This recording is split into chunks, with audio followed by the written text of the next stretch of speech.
বিয়ে হলো আমাদের জীবনের একটা গুরুত্বপূর্ণ অধ্যায়। আর বিয়ের আগে আমাদের এঙ্গেজমেন্টে কেক কেটে সেলিব্রেশন করার একটা রীতি আছে। তো যে কেকটা নিয়েছিল তার এঙ্গেজমেন্টই ছিল এবং তার খুব ইচ্ছা ছিল 2 টায়ারের একটা কেক করা। আর ডিজাইনটা সে দিয়েই দিয়েছিল, সুতরাং আমারও কোনো চাপ ছিল না। আর ফ্লেভারটা ছিল চকলেট।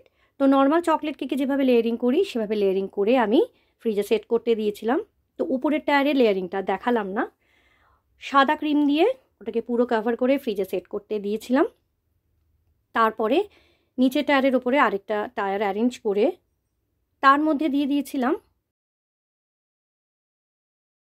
একটা কাপেলের ফটো প্রিন্ট। আর তার সঙ্গে ছিল গাউন। তো গাউনটা ছিল পিঙ্ক আর অরেঞ্জ কম্বিনেশন।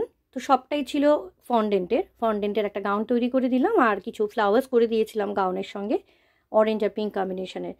আর ছিল জিপসি, কিছুটা ছিল আর্টিফিশিয়াল আর কিছুটা ছিল রিয়েল। ওপরে যেটা লাগানো হচ্ছে সেটা হলো আর্টিফিশিয়াল, আর এই যেটা ছিল অরিজিনাল।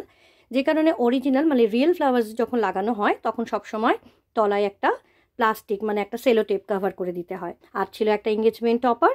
আর ভালো লাগলে লাইক, কমেন্ট আর অবশ্যই শেয়ার করে দিও।